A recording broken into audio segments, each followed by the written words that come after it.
Hi guys, you are welcome to my YouTube channel. मेरे YouTube channel में आपका स्वागत है।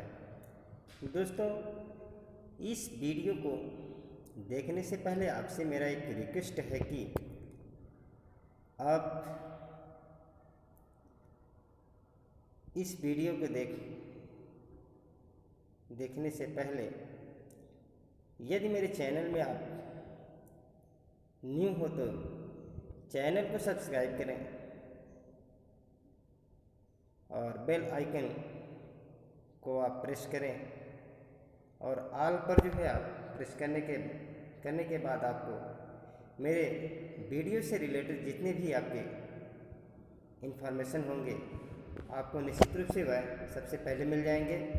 इसलिए आपसे मेरा रिक्वेस्ट है कि इस वीडियो को आप शेयर करें, सब्सक्राइब करें और दोस्तों को भी, अपने मित्रों और फ्रेंड्स और रिलेटिव्स को निश्चित रूप से इसको आप शेयर करें।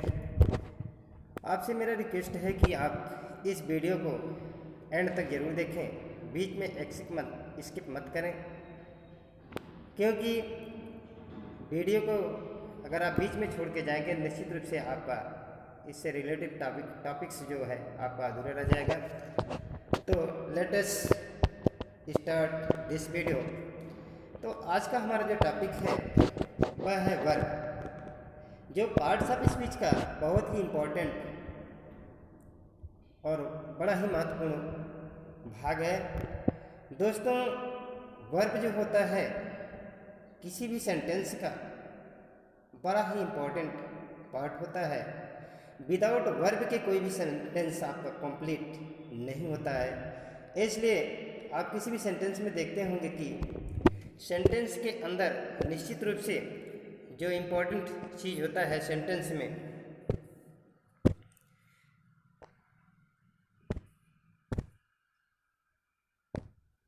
वह आपका है, जैसे सेंटेंस की बात होती है, सेंटेंस में आपका सब्जेक्ट होता है प्लस वर्ब होता है, क्योंकि इन दोनों के माध्यम से ही कोई भी सेंटेंस कंप्लीट माना जाता है। विदाउट वर्ब के कोई भी सेंटेंस आपका कंप्लीट नहीं हो सकता है। कभी कभी देखते होंगे कि विदाउट सब्जेक्ट के भी सेंटेंस आपका कंप्लीट होता है, जैसे आपका इंपेरेटिव सेंटेंस में होता है। इसलिए आप जो है इस वीडियो को निश्चित रूप से बहुत सेंसिटिव होकर देखें। आज आपका सारा डाउट्स वर्ब से रिलेटेड जितने भी डाउट्स हैं आपके क्लियर हो जाएंगे। अब देखते हैं कि वर्ब होता क्या है। Verb is a word that describes either an action और एन इवेंट और अ स्टेट।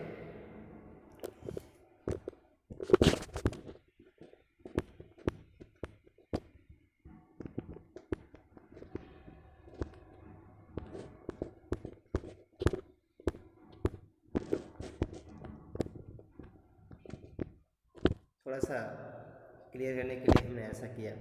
तो वर्ब इज ए वर्ड, क्रिया क्या है? एक ऐसा शब्द है दैट जो कि डिस्क्राइब्स आइदर, वह व्यक्त करता है या तो एन एक्शन, एक कार्य को, और एन इवेंट, एक प्रतिस्पर्धा के या घटना को, और ए स्टेट या दशा को। तो we can understand it by some examples. इसको हम कुछ एग्जाम्पल के माध्यम से समझ सकते हैं। जैसे आपको फर्स्ट एग्जाम्पल देखने को मिल रहा है, यह है विनोद राइट्स अ लेटर। अब देखिए इसमें Vinod is doing an action of writing. Vinod के जो कार्य किया जा रहा है वह लिखने का कार्य किया जा रहा है। Hans writes is an action verb ही है। तो यहाँ जो राइट्स है वह एक वर्ब के रूप में यहाँ कार्य कर रहा है, इसलिए राइट्स आपका क्या है, एक वर्ब है। सेकंड एग्जाम्पल है this accident has happened in the night. यह जो है एक्सीडेंट, दुर्घटना कब घटी? रात में घटी। तो happened is a verb that speaks about an event. यह जो आपका हैपेंड है यह एक वर्ब है जो कि स्पीक्स अबाउट एन इवेंट, एक घटना के विषय में जो है व्यक्त करता है। नेक्स्ट एग्जाम्पल जो है वह है my mother is very happy today.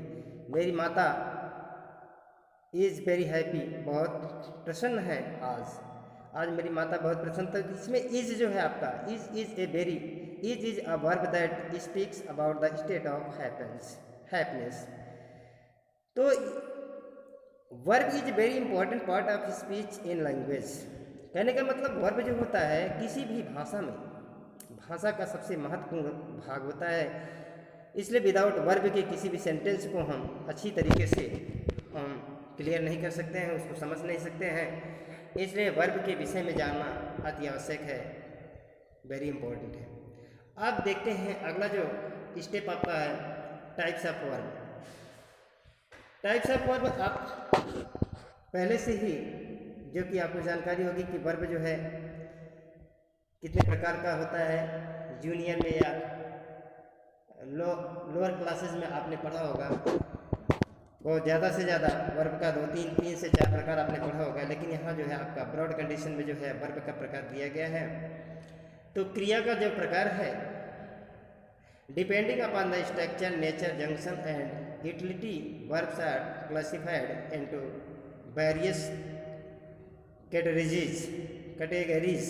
कहने का मतलब वर्ब जो है स्ट्रक्चर के आधार पर, नेचर के आधार पर, जंक्शन के आधार पर, जंक्शन मतलब संगम होता है, एंड यूटिलिटी उपयोगिता के आधार पर वर्ब के जो है विभिन्न प्रकार, विभिन्न यहाँ कैटेगरीज एक्सप्लेन किए गए हैं।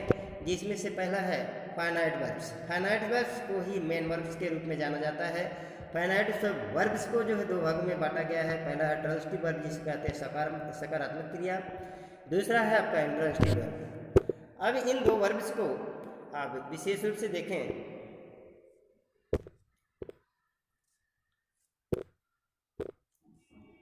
पहला आपका फाइनाइट वर्ब्स, दूसरा फाइनाइट वर्ब्स को 2 भागों में बांटा गया। पहला आपका ट्रांजिटिव वर्ब है और सेकंड जो है इंट्रांजिटिव वर्ब। ट्रांजिटिव वर्ब जिसे सकारात्मक क्रिया कहते हैं। कहने मतलब इसे सकर्मक, कहने मतलब एक्शन को शो करने के लिए इसमें एक डेफिनेट ऑब्जेक्ट होना अनिवार्य है, नेसेसरी। अब देखते हैं कि इसमें जो है एक निश्चित रूप से एक ऑब्जेक्ट की भूमिका अहम होती है। इंट्रांजिटिव वर्ब या विदाउट ऑब्जेक्ट का होता है, जिसको हम 1 by 1 नेक्स्ट अगेन हम इसको पढ़ेंगे। अब ऑक्सिलरी वर्ब दूसरा जो है ऑक्सिलरी वर्ब है। ऑक्सिलरी वर्ब को जो है हेल्पिंग वर्ब के रूप में भी जाना जाता है। ऑक्सिलरी वर्ब को 2 भागों में बांटा गया है। पहला इसमें है प्राइमरी ऑक्सिलरी वर्ब, दूसरा है मॉडल ऑक्सिलरी वर्ब। वर्ब का तीसरा जो प्रकार है नॉन फाइनाइट वर्ब्स है। नॉन फाइनाइट वर्ब्स को 3 भागों में बांटा गया है। फर्स्ट जो है पार्टिसिपल होता है, दूसरा है जेरेंड, तीसरा है इनफाइनाइट। तो पार्टिसिपल जो आप जानते हैं, पार्टिसिपल 2 प्रकार का होता है। एक प्रेजेंट पार्टिसिपल होता है, दूसरा जो है आपका पास्ट पार्टिसिपल होता है। प्रेजेंट पार्टिसिपल जो होता है, प्रेजेंट पार्टिसिपल जिसको आप आईएनजी फॉर्म कहते हैं, कि वर्ब के बेस फॉर्म में आईएनजी जोड़कर जो है प्रेजेंट पार्टिसिपल बनाया जाता है। और पास्ट पार्टिसिपल जो होता है वर्ब का थर्ड फॉर्म होता है, जिसे हम फिनिश्ड एक्शन के रूप में भी जानते हैं।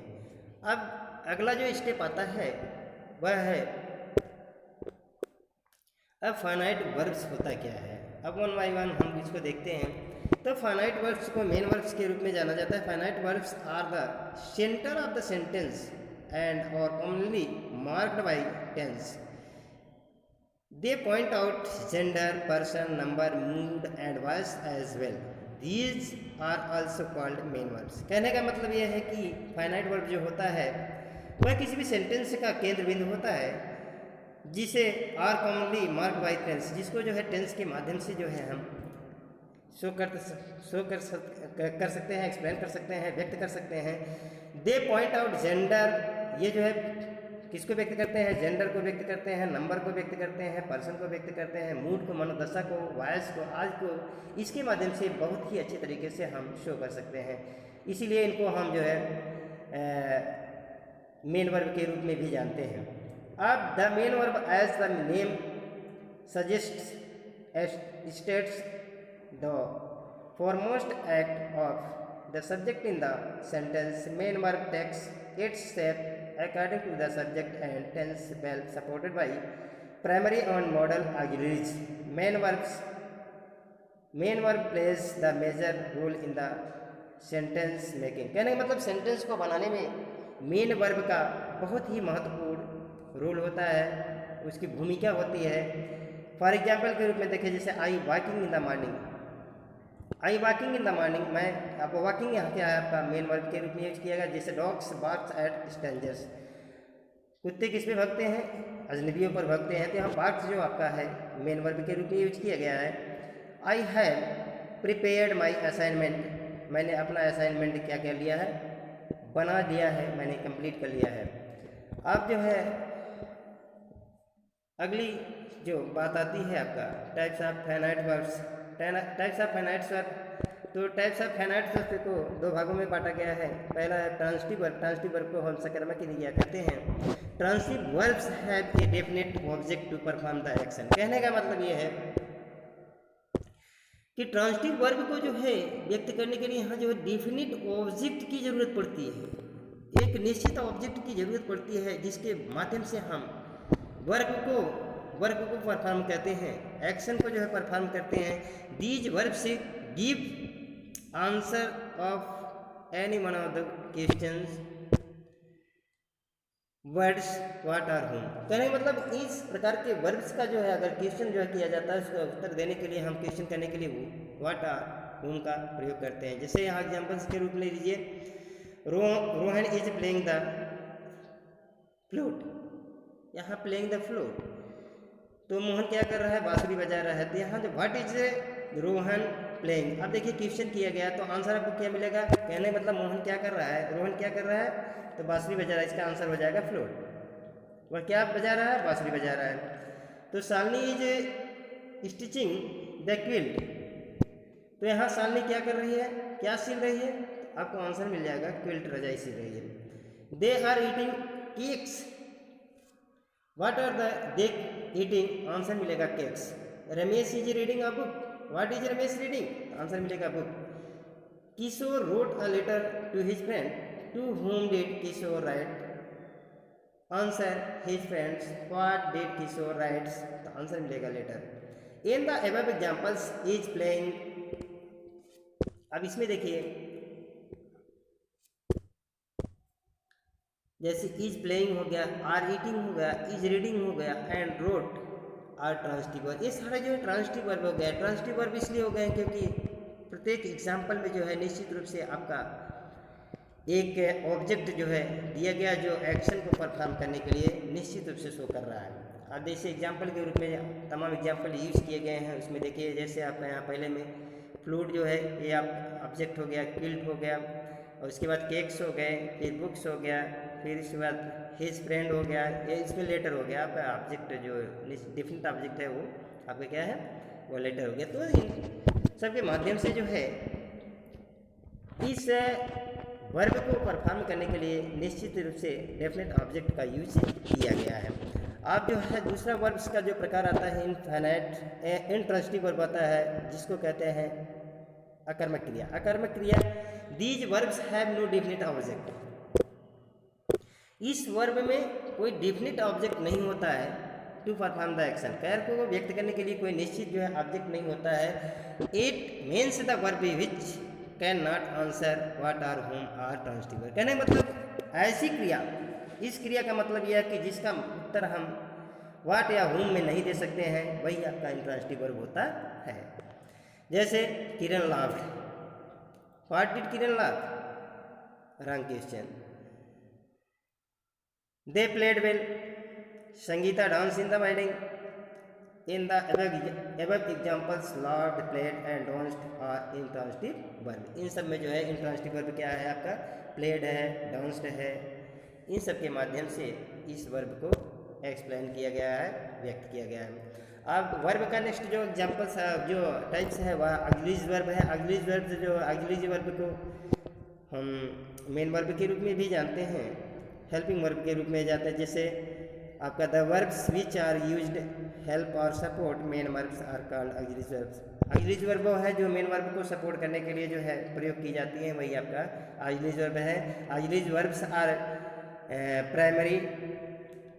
Primarily divided into two categories. कहने मतलब इनको जो है दो भागों में बांटा गया है। पहला आपका है प्राइमरी ऑक्सिलरी वर्ब, दूसरा है मॉडल ऑक्सिलरी वर्ब। अब model auxiliary primary auxiliary verb को देखिए, इसमें जो आता है वी है, डू है, हैव। वी को हम वी के अंतर्गत जो इंक्लूड किया गया है उसमें इज, एम, आर, वाज, वर इत्यादि को जो है इंक्लूड किया गया है। डू में डू, डज या डिड को इंक्लूड किया गया। हैव में हैज, हैव या हैड को इंक्लूड किया जाता है। अब अगला जो वर्ब का प्रकार है वह मॉडल्स है। मॉडल ऑक्सिलरी वर्ब में जो है, जैसे आपका इसमें जो है नंबर ऑफ मॉडल वर्ब्स की जो अक्सर बात की जाती है वह 10 की है, या कहीं कहीं 12-13 की जाती है। जैसे इसमें पहला आपका बिल है, बिल का पास्ट वुड होता है, can, could, shall, should, may, might, must, are, to, need, dare, use to. ये सारी जो वर्ब्स हैं वो मॉडल्स के रूप में यूज की जाती हैं। अब आगे देखते हैं तीसरा वर्ब का जो प्रकार है नॉन फाइनाइट वर्ब्स है। नॉन फाइनाइट वर्ब्स क्या होता है? Non finite verbs can not be the root of an independent clause as they do not stand alone, unlike the principal verbs in sentence. They do not point out any tense, mood, number, gender। कहने का मतलब यह जो है number, gender या tense को जो है व्यक्त करने के लिए प्रयोग नहीं की जाती हैं, एक्सेप्ट बजाय इनके कि model auxiliaries all verbs have non finite verbs. All verbs have non-finite verbs. Non-finite verbs are used to form independent clauses that imply non-finite verbs. Non-finite verbs include participle, gerund and infinitive। कहने मतलब non finite verbs जो include किया गया है वह है आपका participle हो गया, जेरेंड हो गया एंड इन्फिनिटिव हो गए। अब पार्टिसिपल क्या होता है? अब पार्टिसिपल के विषय में देखें जरा सा। ये participle is usually formed bye adding ing, re verb. कहने का मतलब वर्ब में जो है, एक वर्ब में जो है जब ing जोड़ा जाता है या उसमें ed जोड़कर उसका थर्ड फॉर्म बनाया जाता है तो वही आपका पार्टिसिपल के रूप में। प्रेजेंट पार्टिसिपल जब बनाते हैं तो इसमें ing जोड़ते हैं वर्ब के बेस फॉर्म में, और जो आपका पास्ट पार्टिसिपल बनाते हैं तो इसमें ईडी जोड़ा जाता है। जैसे आप एग्जांपल के रूप में देखें, जैसे प्ले हो गया, PLAY प्लस ING करेंगे तो हो जाएगा प्लेइंग। तो प्लेइंग आपका क्या हो गया? ये आपका प्रेजेंट पार्टिसिपल हो गया। इसी प्रकार से कॉलिंग हो गया, CALLING हो गया, कॉलिंग हो गया, प्लेइंग हो गया, आपका लाफिंग हो गया, हंटिंग हो गया। ये सब जो है आपका प्रेजेंट पार्टिसिपल हो गया। ठीक इसी प्रकार से जो है आपका आप देखें जो पास्ट पार्टिसिपल होता है, पार्टिसिपल जैसे आपका CALL हो गया, उसमें ईडी जोड़ दिए, कॉल्ड हो गया, ये थर्ड फॉर्म आपका कंप्लीट हो गया। इसी प्रकार से देखें जैसे लाफ्ड हो गया, LAUGH हो गया, ईडी हो गया, लाफ्ड हो गया। ये जो है सब किस में आते हैं? आपके पास्ट पार्टिसिपल में आते हैं।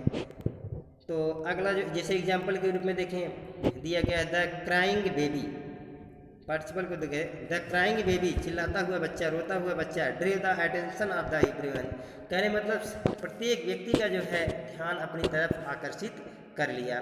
दूसरा एग्जांपल है the injured player was disqualified by the board. कहने मतलब जो घायल खिलाड़ी थे, जो इंजर्ड खिलाड़ी थे, वह जो है बोर्ड के द्वारा डिसक्वालीफाइड घोषित कर दिए गए थे। Crying and injured are participle in the above sentences. कहने का मतलब यहाँ जो है जो पार्टिसिपल के रूप में यूज किया गया, पहला इसमें क्राइंग हो गया, दूसरा इंजर्ड हो गया। तो इस तरीके से जो है इन एग्जाम्पल के माध्यम से हम पार्टिसिपल को जो है एक्सप्लेन कर दिए। अब अगला जो है जेरेंड होता है। जेरेंड क्या होता है? जेरेंड को थोड़ा सा ध्यान से देखें। जेरेंड जो है, gerund is formed by adding ING to a verb. एक वर्ब में जो है जब ING जोड़ा जाता है तो वह जेरेंड का शेप ऐसे पिक लेता है। इट फंक्शन जो इसका देखिए फंक्शंस एज ए नाउन, जो इसका कार्य होता है, सबसे इम्पोर्टेंट रोल इसका जो होता है, ये जो इम्पोर्टेंट इसका जो पॉइंट है, it function as a noun. ING जोड़ने के बाद इसका जो वर्क होता है एक नाउन के रूप में होता है। जैसे आपका एग्जाम्पल के रूप में देखें, hunting wild animal is unlawful. कहने मतलब हंटिंग वाइल्ड एनिमल्स, घायल जानवरों का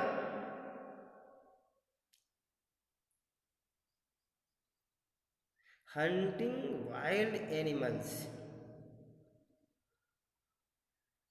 कहने मतलब जंगली जानवरों का शिकार करना क्या है, इज अनलॉफुल, कानूनन अपराध है, मतलब गैर कानूनी है।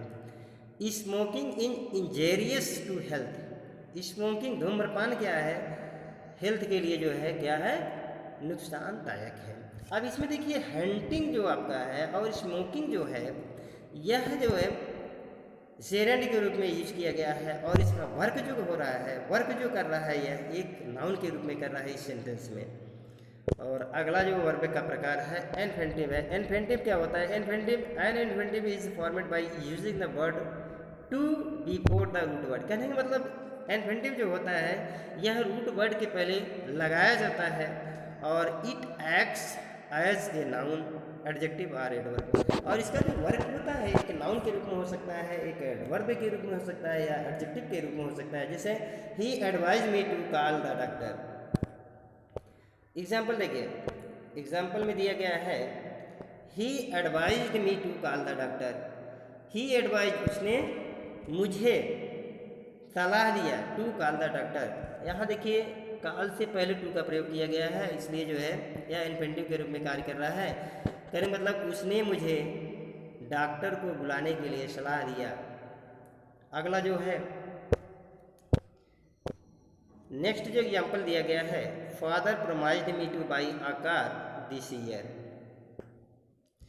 फादर प्रोमाइज्ड मी, पिताजी ने मुझसे वादा किया, किसके लिए, to buy a car this year, इस वर्ष मुझसे एक कार खरीदने के लिए प्रोमाइज किया या उसने क्या किया, वादा किया है। तो यहाँ to call and to buy are infinitive in the above sentences. कहने का मतलब जहाँ भी देखेंगे आप मेन वर्ब के बाद अगर किसी भी रूट वर्ब के पहले टू लगा दिया जाता है तो निश्चित रूप से वह इन्फिनिटिव वर्ब के रूप में कार्य करता है। अब नेक्स्ट जो आपका पॉइंट है, अब थोड़ा इसको हम एक्सरसाइज के रूप में थोड़ा सा देखेंगे। एक एक्सरसाइज यहाँ देखिए दिया गया है और उसको हम सॉल्व करेंगे। अब यहाँ जैसे पहला एग्जाम्पल से दिया गया है the fill in the blanks with suitable verbs. अब देखिए इस प्रकार के क्वेश्चन आपको एग्जाम्पल निश्चित रूप से पूछा जाता है और इसमें हम अक्सर जो है गलतियाँ कर देते हैं।